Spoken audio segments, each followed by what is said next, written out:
How? Oh, go on. Yeah, the day always starts normally pre 6 o'clock. Ouch. Are you have you sort of acclimatized to that? How long have you been doing the? Because I noticed it's I was one thing I did notice you do is a lot of the sort of is like you do a morning workout, and it seems like the Cornwall lifestyle is Oh Christ, kind of yeah. tied in with that a bit. Yeah, I mean, I I keep dogs as well, so dogs need exercising, and you've got to get all that done before work starts. I need exercising, and I do that at lunchtimes. So and there's a lot to shoehorn into a day. Yeah, it's always a lot to get done. Do you find you've had to over the years kind of find that balance, that work-life balance? I'm guessing the answer is yes, but It's the thing anybody in business is chasing, really, because in formative years you're just busting your nuts doing 16, 17-hour days, and then you get very tired, and eventually you get ill with it, and you realize that you can't do that, and that you can't sort of push yourself to that limit forever. And the older you get, the harder it gets as well, just physically on your body. So you've got to look after yourself. And so I always go to bed early, and I get up early, and I have specific things in the day that I will do for myself, like exercise at a certain time. I block out, and I know that that's my time, and that's what I'll do, and that helps me focus then the rest of the day on the business. Yeah, I think because it was always the case, particularly with music and also things like sports, where they there's always that mindset of all day, all the time, every day till you die. And then I think people are realizing you can actually get more out of your time if you actually just put some time aside for yourself. Exactly. You can do it for a short while, but it soon catches up with you. There has to be downtime. I like to do a lot of walking. I like to spend time with my children, my family. That's what I do it for, ultimately. It's so it's important to acknowledge all those things. Yeah. And what is kind of Cornwall life like? Because it's a somewhat isolated part of the world compared to, say, being in London or something. How does it compare? It's amazing. I mean, it depends the sort of person you are. If you like cities and things, and that type of urban activity, then probably Cornwall isn't going to be for you. But I personally like a lot of open spaces, and for that, it's just the best place on earth as far as I'm concerned. Yeah. We have a saying here that every weekend in Cornwall is a holiday, and it should be. It's a beautiful place. We've got some amazing beaches, some amazing inland areas as well. And even in the height of summer, where our population here can quadruple, you can still find space for yourself.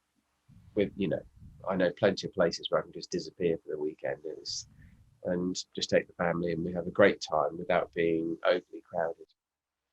Yeah, that's amazing. Do you think it's the kind of atmosphere around you is conducive to being creative? Because obviously a lot of what you've got to do is maybe design, say you've got a new pickup, you want to design or a signature pickup or something. Or you got to just think of a new idea. Do you find that this environment kind of helps with that? Yeah, you have to clear your head. So, when I'm going into a design phase, it's very, very intense, so you've got an end goal that you're gunning for, and it's just getting through that body of work and getting the job done. If it gets dragged out, it loses its focus, and you won't achieve what you're after. And so it's very important to have time out around that. But quite often what I'll do is I'll go through those bodies of work in a very intense way, and then I'll take some time out just to clear my head and then start again. It's even if it's a day or something like that, but most days I'll start and end walking somewhere with my dogs. That's the way to do it. Just to sort of clear everything out, I suppose. Yeah. So do most of your creative process in terms of like the design process and stuff, or do they tend to have a start and an end point? Do you start the creative process knowing For example, say you had a new signature artist and you're like, okay, we're going to do we agreed we're going to do a pickup for this person. Yeah. Is there like day one and then, day, I don't know how long it takes, but do you generally have like this is done by this day? Obviously deadlines can get pushed back, but no, it's different for every artist, and every product. So if I'm involved with an artist, obviously I'm working around their schedule as well. So, and it depends what it is we're working on. So, there's always a prototyping phase. There's always a beta testing phase. Once we've nailed down the spec, there's then all the marketing that goes after it. So there's package redesign, there's getting all the assets together, sound clips, video clips, playthroughs, all of that kind of thing. All the adverts, getting everything lined up with the magazines, all the online advertising sorted out, that all follows behind. And it's one of those things where it's a bit of a mountain when you're stood at the bottom of it all looking up. But once you get stuck in, you can start moving through the process, and it's a familiar path for me, and I know how to get that job done. Yeah, the sort of the culture around there's loads of bad stuff on the internet, loads of negative things, but the culture around if you were to look at BareKnuckle Pickups Instagram or anyone that has anything to do with it, you could put out a new signature pickup, and without even asking anyone, you could have like hundreds of people going, check this out. It's really positive. It's really great. I think that like there are very few. I think there are parts of maybe industries where you do get that, but you get it in I want something out of this kind of thing. The influencer might share something because they want to get paid because they're sharing your product. But actually, there's a lot of people out there who will share your product because they just love being part of the kind of community, which I think is really cool. And I think it's interesting. Like, it seems like yourself and a lot of the sort of more software-based companies like Neural and those sort of companies have. They seem to have forefronted. No, it's all good. So if this were like a 3-minute interview, maybe that would be more of a problem. But I didn't realise that my phone came through like that. That's all good. But speaking of communication, but I think it's cool that like I said, sort of BareKnuckle and Neural, and there are a few other sort of software-based companies as well that it seems like everyone wants to just get behind them because they just enjoy being part of the whole kind of culture. And I think that's a really positive thing. Is that something that you sort of consciously started to work with, or is it just something that you just suddenly noticed? Wow, there's loads of people behind us now. Is old enough to be pre-influencer. So, we started back in 2002, 2003 when I actually incorporated the company, but it's been going for a year before that. So we've always relied on word of mouth. And so I've always worked with customers and artists to propagate a good word of mouth culture. So I've never been overly reliant on influencers as such, getting so that I'm completely in their basket. We get approached by a fair share these days, and some people we'll work with for certain reasons, but by and large, our customer network is so big and our artist network is so big that we don't have to rely on that at all. That just getting the product right is the prime driver for me. If I can get that right and then put it on the table, I know it'll just run. And rather than approaching an artist and saying, hey, should we just put something out to make money? I've never done that. It's, if an artist approaches me about doing a signature pickup, or a long time user artist of ours, I might think it's about time we did a signature tone type thing with this player. There's a reason for it. It's not, it's purely to create something that people can use and then take and run with. Yeah. So I mean, I've never asked you who, but have you actually sort of turned down who actually said like, "Nah, it's not the right time yet"? I've Before. turned down quite a few people. Yeah. I mean, by that I mean obviously, if I were to go, can we do a signature pickup? I wouldn't expect a yes, but you know what I mean, of people of substantial kind of. Yeah, you do get it Mm, literally from the top right the way down through to the bottom. mm, And for some people, it's purely for the wrong reasons. Um, and then other people just don't have um, the stature to carry it off. And so I approach everybody differently, really. You can get some absolutely incredible players, but with zero profile. So there's no point chasing a signature product with somebody like that until they have the profile to support it, because you'll be doing an awful lot of work that would essentially not reach anywhere.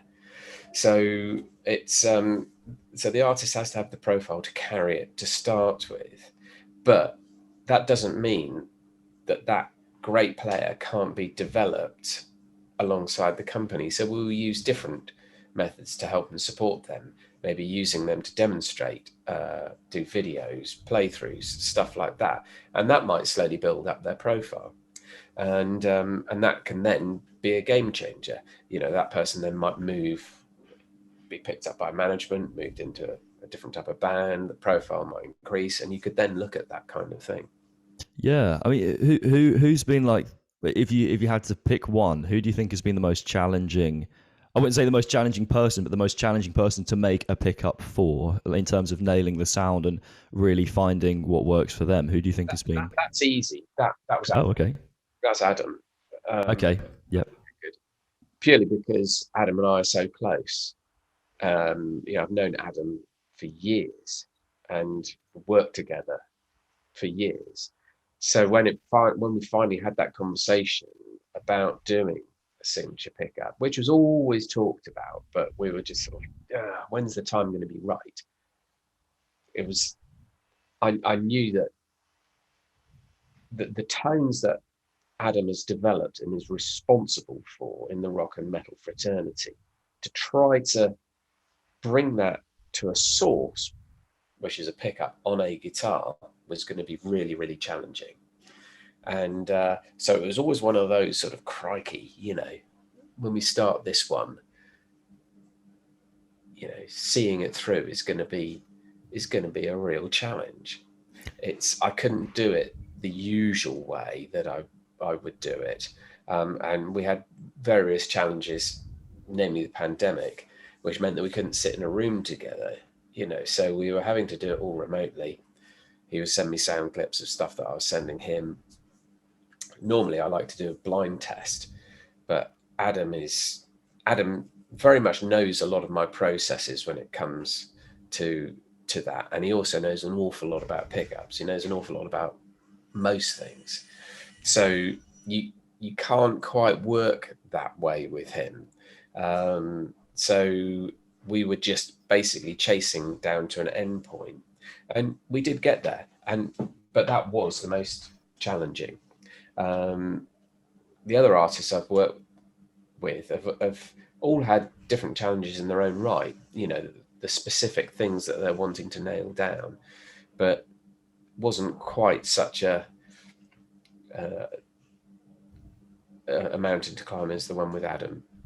yeah. I mean, I suppose with someone with such that's so unique, because it's someone who, it's not just like he knows. Because if I were to say to you in guitar terms what I wanted, I go, oh, I want it to kind of punch, but I want it to not. Whereas he could probably say, oh, well, this frequency and this dynamic response, that must be a much trickier thing to work with, even though ironically it's more specific. That must be quite tricky to work with. Yeah, there was a lot of that. Yeah, I can imagine. Yeah, There's a lot of very specifics, although to Adam's credit, we kept it very much in playing terms, because I've never been one to want to chase down a specific EQ curve or something like that, because things will change from guitar to guitar, and more importantly, player to player.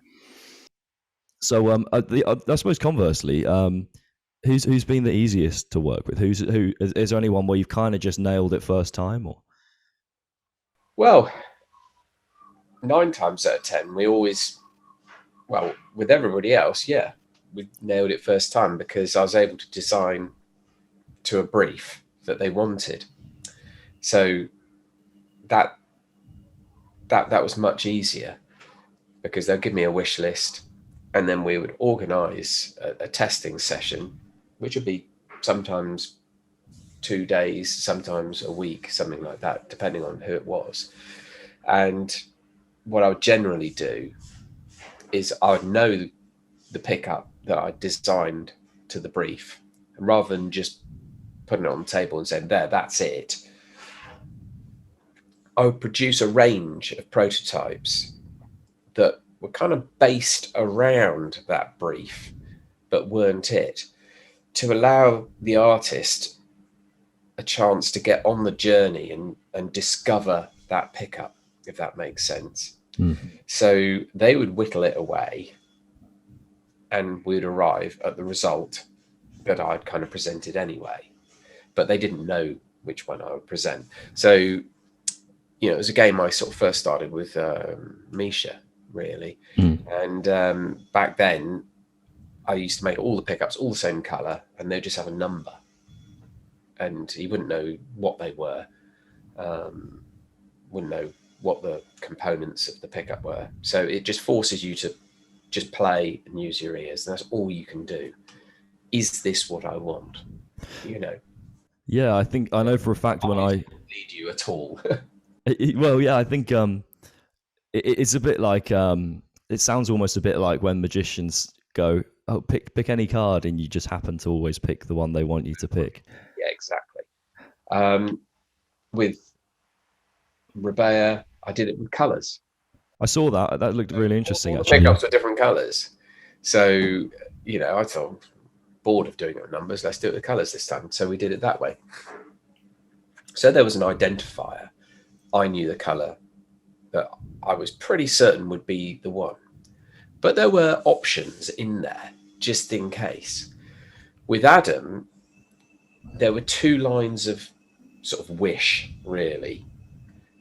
There was a lower output and a medium output that he wasn't sure which way he wanted to go. So the first thing we had to do, and I apologise here, I got a terrible cold, which is why I sound snuffly. That's all right. There's the joys of having young kids. Of course. The first part of the journey was actually working out which pathway he really wanted to go down. So I had to design in parallel, if that makes any sense. Okay, yeah. Have 2 very viable options on both sides. Yeah, I was pretty convinced that he would always want to go medium output, but part of him was leaning towards the much more dynamic feel of a lower output pickup.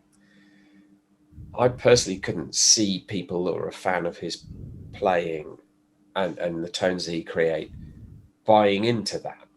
It's a very exposed tone. It's not for the faint-hearted. It's great, but it's a very, very dynamic feel. So you've got to be right on top of what you're doing to handle a pickup like that. And also with the output range, it makes for a very open tone. There's no Ed Hyde. There's no flattering compression in there or anything like that. So we had to sort of design 2 types and whittle away through those. And so the first point I had to bring him to was a decision on which way are we going. So we did that first. And we then dialed it in after that. That almost sounds a bit like what you're talking about being a very exposed tone. It almost sounds a bit like the stereotypical guitarist that picks up, the $2,000 guitar and plays something awful and goes, "Oh, I don't like this guitar; it's rubbish." It sounds like there's a bit you run the risk of that, of the you know what it's like when all the gear, no idea kind of thing. You get asked to jump up on stage and jam on a track with a band. and they hand you this guitar plugged into an amp which has got virtually no gain on it at all, and you're fighting like hell to get anything out of it. Nothing is coming up under your fingers, and it's a complete bum fight to, you know, you get the feeling, hang on, I've been given this on purpose to make me sound like I suck. Yeah. It's always the way. You're completely out of your comfort zone. And a lot of what designing pickups about is putting people in their comfort zone. Some people will be comfortable in that really super open, dynamic, nowhere to hide type feel. Not many. Not me. But equally, some people really don't like the really heavily compressed, ultra high gain territory either. You know, they find that they can't express themselves at all. It's, you know, the compression is too much. There's no backing off at all. Even if you sort of back off the volume at all, it's not cleaning up enough. It's not getting where they want it to be. So there was no real surprise that we ended up in the medium output territory. And we then went through some specific magnet testing, which Adam was really keen to do. And then I pulled out a wild card on him, which was an unoriented Alnico magnet. And essentially, unoriented magnets are slightly weaker than oriented magnets. That's what we call them. An isotropic versus an anisotropic magnet. So we started looking at isotropic magnets.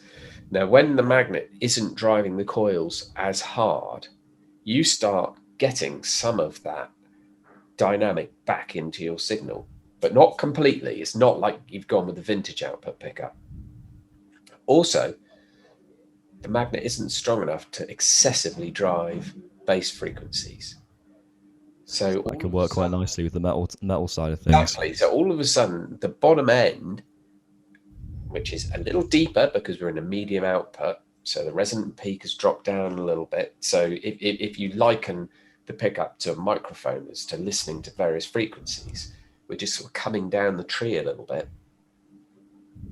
The magnet is then firming up that bottom end by not overly reproducing or pushing some of those lower frequencies as hard. And that has the effect of producing a more mid-forward tone, which is exactly what Adam loves. So, and that was the game changer. Once we moved to that, it was just like that eureka moment for Adam. It was like, wow, that is something special. And it's like, yeah, I thought you'd like that. It's good. Yeah, it's always nice when you think, I think this is going to work, and then it does. Yeah. He was chasing me down, looking at Alnico 8s, 6s, all sorts of crazy grades of Alnico. And a lot of them were just so strong that you were just getting this choked high end out of it. And this massive blooming bass. It was just completely uncontrollable. And I knew that, you know, there was nothing to be had in there at all. And so I suddenly thought, I know where we need to go with this. We'll go isotropic. And yeah, it just opened it right up and created a very special pickup, which, yeah, we were both really pleased that we arrived at. And like I said, it wasn't an easy experience because, you know, the interplay between the two of us was through our phone. You know, we could FaceTime or what have you. Most of the time it was just voice notes to each other. Look, I'm using this amp, I'm using this guitar, this is the clip, I'm getting this with it, you know, what do you think? And then we'll bounce it back and so on and so forth. That sounds like a rather tricky process. It would have been quite something if you could have got the tone of the pickup from the voice notes. That would have been quite a story. I wouldn't have wanted to, but yeah. So with players like Misha and Rabea, was able to very much do it in the room. People like Josh from North Lane, Steve Stevens, because those guys are on the other side of the world, that again was more of a remote experience. But even with Steve, which is one of my first signature pickups, that process went on for almost a year because he was on tour so much that year. It was a question of me tracking him down wherever he was. And thankfully, they did a run in the UK. So I was able to go up and see him several times, and we'd swap pickups around, and then he'd go out and do another bunch of dates with them. And that was really hardcore pressure testing, which was great, because he would come back and say, look, I just did a show last night. This was missing, or that was too much, or what have you. And it's like, great, we can trim that in. I can dial that in. There's no problem at all. We can get to where you want. And I always like artists to do that anyway. With Misha, we did that kind of testing in my own studio. And then he went off and did, I think it was a small tour with Periphery at that time, prior to one of their releases. And he was able to come back with feedback on it, which is great. And with Rabea, again, I caught him just prior to a load of dates he was doing as well. So we did all the testing, found the pickup that basically was the one I thought he was going to go with anyway. And I then made up some other ones, loaded up some guitars for him, said, right, off you go. Live with them, you know, and you'll know if it's right, because you won't ever think about that pickup when you're playing. You're just going to be having a good time. If you're scratching around for something, or you're trying to ride some sort of uncontrollable beast, then we've not done it. You know, that's always the surefire way. And yeah. I started with all of BareKnuckle pickups. You know, I used to load up. I used to play in the early days of BareKnuckle, I used to play in a tribute band. And I was out every weekend doing shows. And I'd take about 6 or 7 guitars with me to every show. Used to piss the rest of the guys off endlessly, carrying all this stuff in and this whacking great guitar rack. You've downsized now, of course. Yeah, right. These days, you know, I'll just grab a guitar, preferably one without a locking tremor or anything. So if I break a string, I'll just change it on the fly. But no, that's no rubbish. I always take a couple of guitars, but I don't do that sort of massive guitar rack thing. But I was changing guitars every couple of songs, just getting my ear in. And then I would move to the next variant of that pickup, which would be in the next guitar.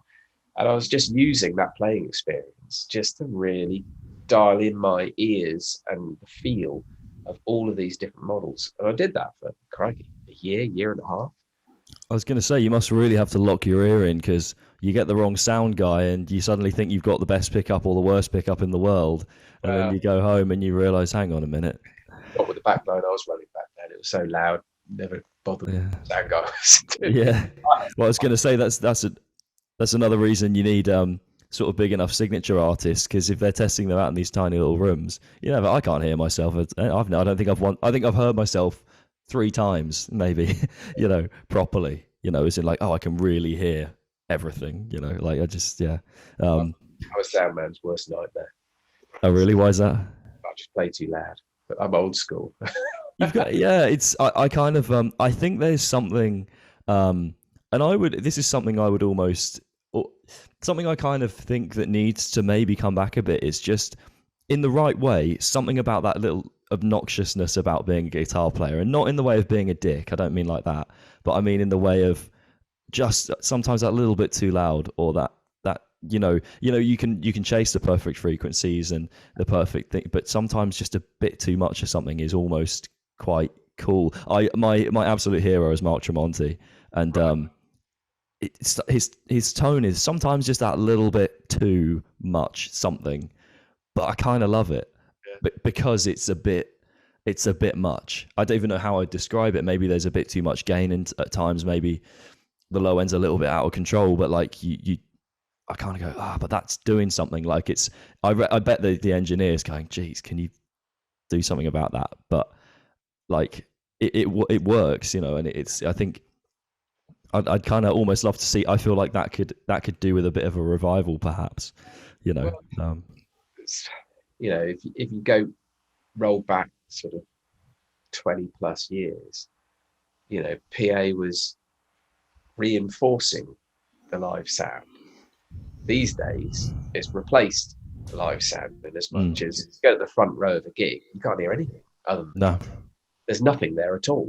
It's the most weird sensation, and it looks like a load of people sort of jumping around on stage to nothing, you know. And then you step back and you get in line with the PA, and it's just like sitting in front of a stereo because everybody's running in ears and there's no backline anywhere, and so on and so forth. So I'm old enough to come from that era of walls and Marshalls and everything being louder than everything else. No, I didn't run amps at stupid volume. I was never one of these, oh, my Marshall's got to be on 10 or anything like that. I would always just balance it with the band on stage. But of course, 4x12s and stuff are so directional. If the poor soundman's in front of your 4x12, that is all they hear. You know, you can have a 30 kPa rig, and that 4x12 will still be punishing the sound engineer, and he's trying to mix the whole thing. So over the years, I've sort of adapted and done things like turning 4x12s backwards, so they're facing, you know, back. That's a quick fix. You can still get the volume. You on the stage still feel enough coming through the back of the cab, crazy enough. And if the monitors are done well, you'll get a nice little mix that way. Or using them as side films, which I've done on several tours. I must admit, I'm not overly keen on that because it's all just coming in on one ear. But it depends on the size of the tour, size of the gig, or whatever you can get away with, really. Yeah, I think one question I had, which I think I don't know. This might be a tricky one, but if you say you were to actually, I suppose you may well have an answer for this. But going out, you know, playing live, if you could, let's make it more tricky. If you could, for the rest of your life, pick 2 BareKnuckle pickups to put in one guitar. So you got one guitar, and you're only allowed to play the one. You've got to pick a neck and a. Let's go with. Actually, you can go with whatever combination you like, but you've got to have one guitar. What do you think you would pick for your set? I know I'm probably forcing you. You got to say, well, of course they're all brilliant. That's the caveat. But what's my set? That's the thing. So if I'm walking out the door today, I'm taking one guitar with me for the rest of my life, not knowing what I'm going to play from that day on, it would be a Telecaster. Cool. And I would use a flat 50 in the bridge, and I use what I call one of our flat 52 neck coils. With that, I can do anything from metal through to jazz tones. So I'd be more than comfortable with that as if it was the only guitar I could take to my desert island or what have you. That would do it. Yeah. Are you quite? I mean, I've from having heard you play, and what is really great actually is, you know, without flattering you too much, you're a really great player. So obviously being able to, I imagine that's been part of how you've managed to make this work, is you know exactly what you're looking for. Do you think you maybe would have been able to do this without being able to play kind of to the level that you can? No, not the way I've done this, because I've done this by trying to provide confident and concrete solutions. And that means being confident about what I do. There are 2 ways of selling things to people. You can either do it from an experienced background, or you can do it from an inexperience. It should do this, okay? So you're trying to convince somebody to take something on and try it for themselves. Let me know how you get on. I don't do it that way. I do it from, this is what I know will work for you because I've done it. Okay. Don't worry. You get one of these, put it in that. For what you're playing, it's going to do the job because I've done that. And it's giving people that confidence, because I find that indecision and lack of confidence has the biggest impact on tone of anything. If you give somebody confidence, their tone will sound 100% better. You know, you pick up a guitar and somebody gives you a piece of music to play that you don't know from Adam, you know, and you're not going to play it very confidently. It's going to sound like a piece of crap. You go in, learn it, and play it confidently. It sounds amazing. Well, equipment is the same. Whatever you're plugging into, if whatever guitar, whatever amp, whatever, if you're fighting with it, you're not going to be playing confidently. And that will translate into a bad tone. It doesn't matter how much money you've spent on it. You can have the best amp in the world, best guitars, but if it's not right for you and you're not connecting with it, you're going to sound like crap. So, Yeah. and that's why it's important to get that right. There's no single thing. I mean, we got amps galore in here, guitars all over the place, ranging from tiny little combos to dirty, great big rigs. There's nothing in those that is going to guarantee that you are going to sound brilliant if it's the wrong amp or wrong piece of kit for you. And that's the same with any piece of equipment. So with a guitar pickup, getting that first stage right, because that's the first thing that listens to the strings. So that is starting the whole chain off. So if we get that right and you like that tone, you're going to be sitting back in the pocket more, and you're going to play really, really well. That will translate into good tone. Yeah. I mean, I know, I know all too well. I'm certain you do as well. You know all too well that when you start trying to play something, sometimes some guitars, they don't feel, they don't feel wrong as such. They don't feel like bad guitars, but it just doesn't work. And so I think that quite often can be the pickups. But I did one thing I was going to ask is it's kind of I actually feel like I might know the answer to this from what you've previously said, but could you ever see BareKnuckle branching out into something else, some other sort of guitar related thing? Could you see BareKnuckle, I don't know, and I don't just mean like sort of like accessories and stuff, I mean like it's like Guitars or amps or something along those lines. Potentially one day. I don't want to spoil anything for anything in case you've no, the brand is certainly strong enough to carry that kind of thing, and lots of other companies do it. You look at what Dave Freeman does, for instance. Brilliant, yeah. Amps, but they're doing guitars, pedals, pickups. They do all kinds of things these days. It's a just cross marketing type thing. My love is with pickups. I enjoy the process of making them. I enjoy the process of designing them. It will always be about that first and foremost. And for me, you could say, okay, well, guitar strings are going to be the thing where your first point of contact with the guitar, if you like, when you pluck it, or your plectrum. But for me, it's always about the pickup. It always has been. So I think that will always be the main driver. But yeah, one day may well start looking at how we can add to that. So so that could well happen. Yeah, I don't know, maybe I've planted a seed. Well, but when I first started the company, look at my business plan, all those things were in there. I thought, if I can establish this brand, it will have the potential to do all of these different things. And in fact, I even tried right from the get-go. I had an amp and some guitars that I put together. But people's focus was always on the pickups. And I thought, well, this is crazy. I'm trying to dilute my message too early on. So I quickly dropped that and just focused on the pickups. I thought, let's get that foundation nice and solid before we start messing around trying to do anything else. What do you think's been the biggest sort of learning experience as a business, on the business side of things, forgetting the fact that you primarily sort of a music guy, as a business person? What do you think has been either the biggest setback or the biggest kind of thing you thought, wow, I really need to fix that?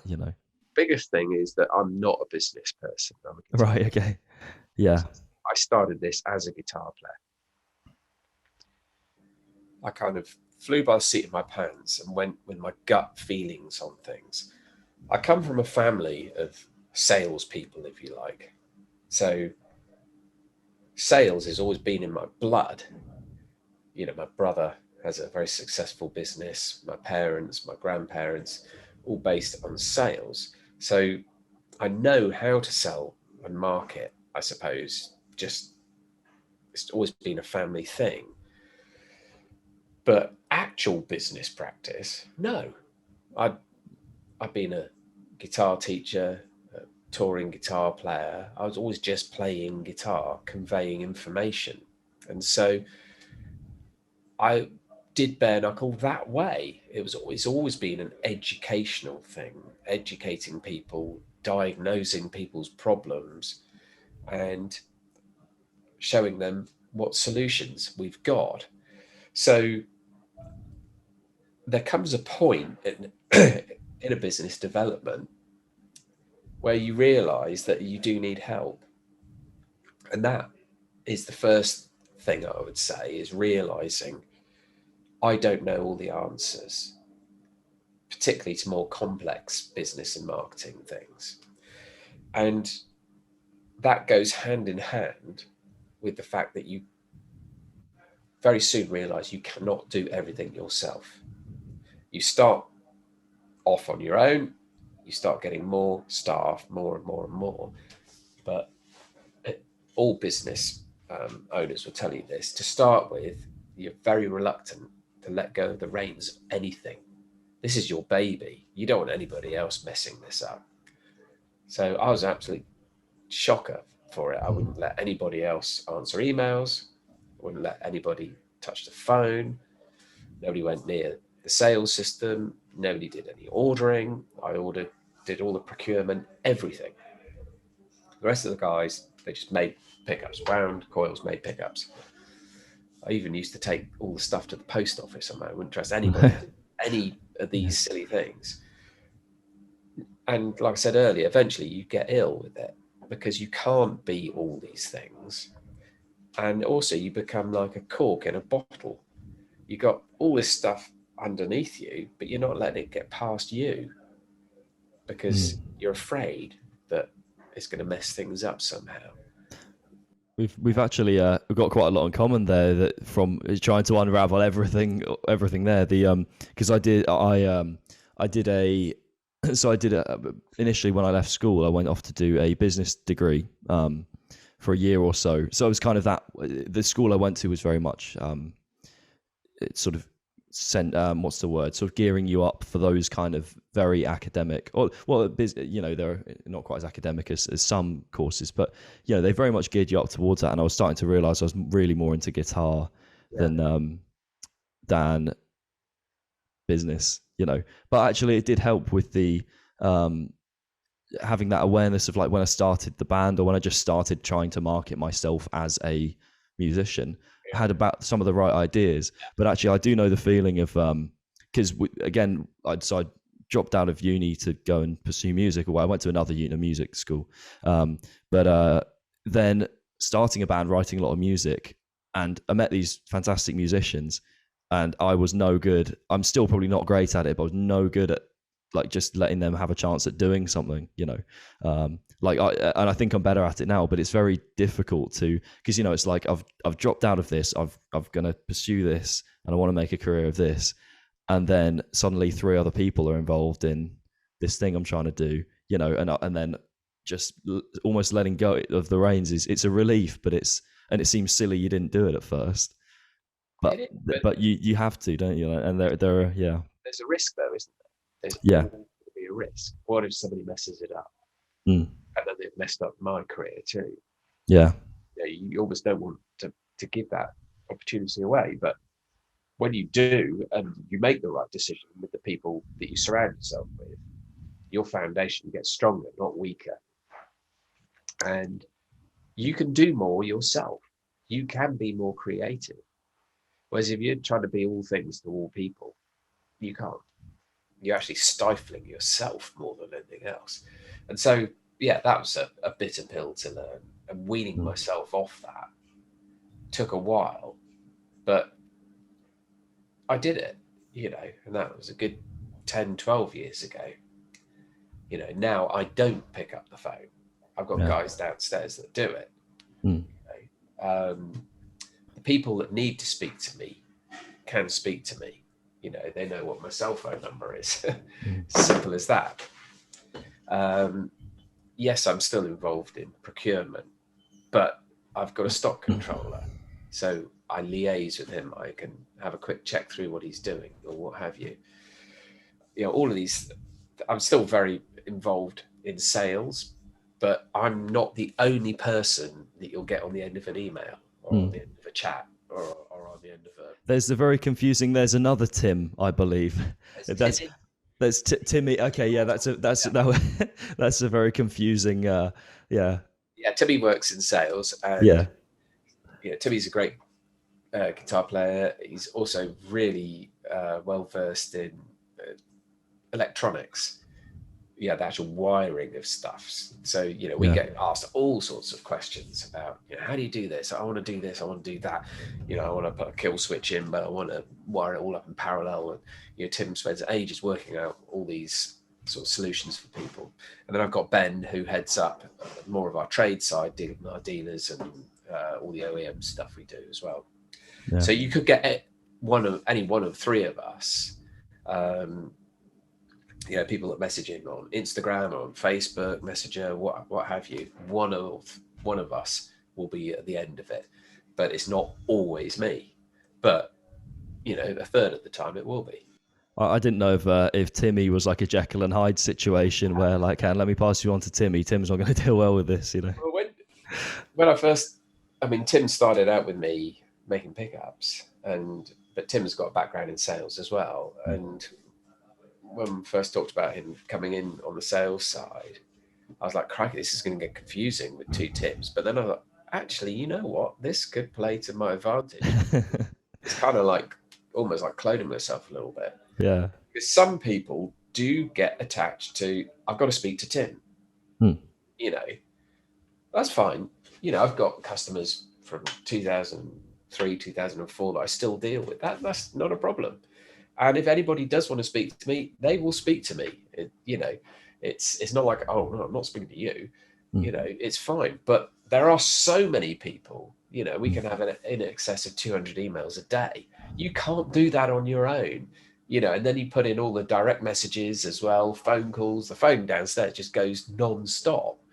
You can't do that as one person. In the old days, I used to have a headset. I'd have my computer open in front of me and I'd have my winder. And I was doing all three at the same time, quick, another email, phone call. I'm winding at the same time. It was bloody bonkers. Yeah. I was watching another podcast not long ago, and I remember, I can't remember exactly. Oh, this is stupid. I wish I'd actually remember this statistic better. But the amount, I think it's something along the lines of, if you're distracted along the process of whatever it is that you're working towards, it's a very small amount of distraction required before, if you were to do an IQ test, this is such a rubbish statistic, so I'm not giving you any of the actual numbers, but if you were to do an IQ test, there's a certain level of distraction that isn't very high, where your IQ would actually be lower than if you were to smoke a joint before doing the test, which is crazy. So whether you would have been better off smoking a joint and just making pickups, you never know. But I don't so I couldn't perhaps tell you not. But it's that doesn't surprise me. Distraction, sleep deprivation, trying having lots of kids for knocking your IQ. It's nothing like being sort of woken up consistently through the night to sort of make your head like scrambled eggs. It's so anyway. Sometimes you get Timmy, sometimes you get me, sometimes you get Ben. It's but that going through that whole process, allow me to really be back where I want to be, or which is just making pickups. The other side of the room over there that you can't see, there's my whole workshop. This is my office.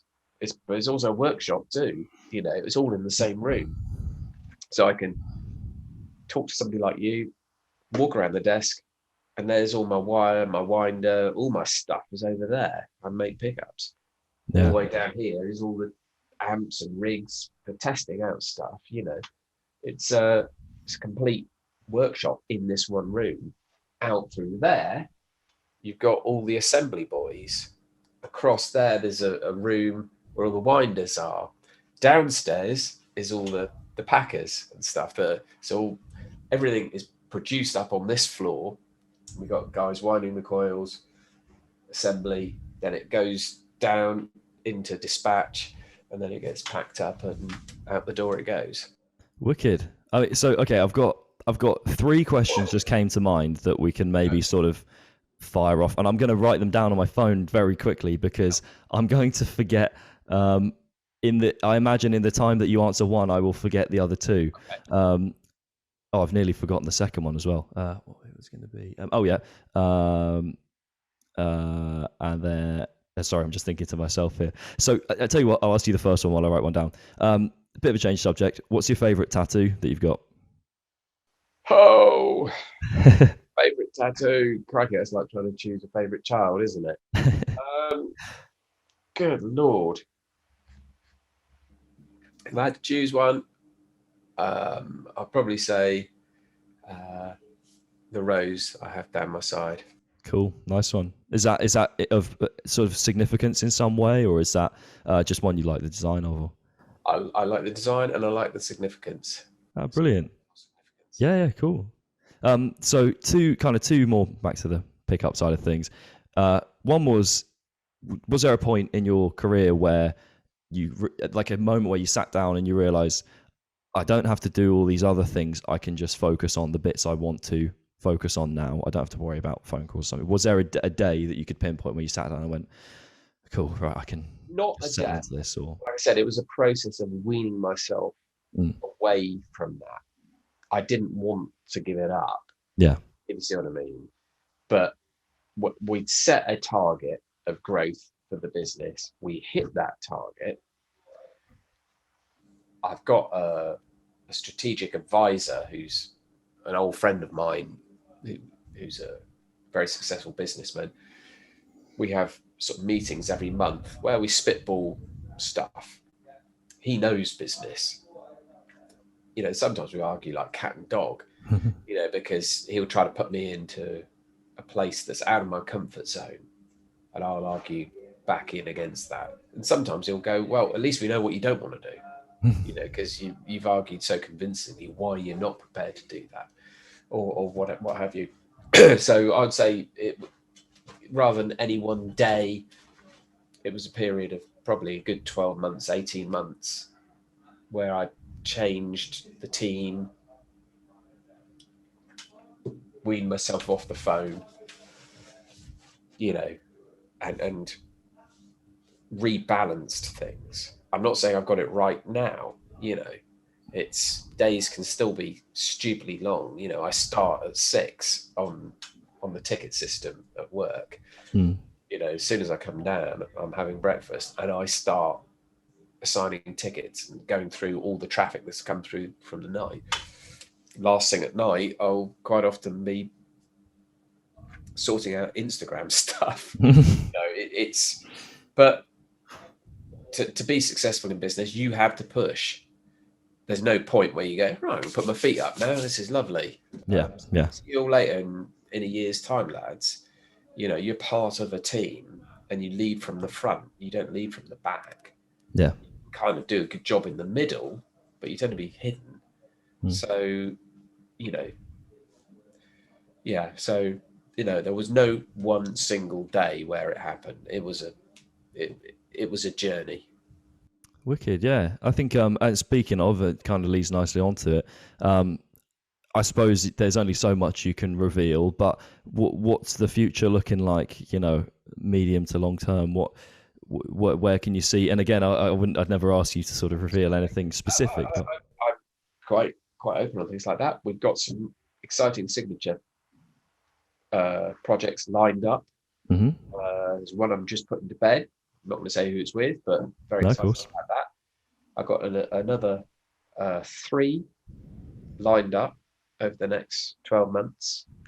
And we've got another little product we're bringing into the range, which I'm very excited about. So there's a lot of product development and a lot of expansion. Looking forward to getting back to doing the live shows, the trade shows, the meet and greets, maybe even Nam one day. I was going to say, I'd love to catch you at, will you be at the UK Guitar Show at all? Will, yes. Oh, brilliant. Oh, well, that's in Birmingham, isn't it? It's only around the corner from me, so. Yeah. We also enjoy doing that show, but I mean, our last time at NAMM was 2 years ago, which was the last one. You know, it seems a lifetime ago, so it'll be interesting to get back to all of that. Yeah, no, it'd be great to catch you. Oh yeah, I had one tiny little last question. With will you be playing live at all anytime soon? With, is it Riders to Ruin, isn't it? Yeah, hopefully. Like most people, it seemed, you know, obviously my primary energy is here at work. Riders is a band that I love doing. A couple of guys at work here playing it as well. It's a hard rock band. It's all about fun. Play the music we like and just having fun through all the various stops and starts. You know, you put it to one side. There's no point sort of getting worked up or frustrated that we couldn't do it, because nobody could. So we've had a couple of rehearsals now, and it's just like we walked out one door, come back in the other. So it's just like, oh, that still works. That's great. So yeah, I believe we should be playing at the guitar show with a bit of luck. Oh, brilliant. Okay, that'd be. I will definitely be there, because, like I said, it's only about. It'd be incredibly lazy if I wasn't, because it's about 20 minutes away, if that. It's a great show to go to. Yeah. Oh, I love it. Yeah. No, fantastic. Well, yeah, thank you very much for hopping on, taking time out of your clearly incredibly busy schedule. So I thank you. Yeah. So any last plugs or things you want to promote to the world? I think it's pretty obvious, isn't it? You know, pickups. Yeah. Well, grab some. You know what we do? It says it on the tin. Exactly. Brilliant. And we will leave it at that. Thank you very much. Okay. Cool.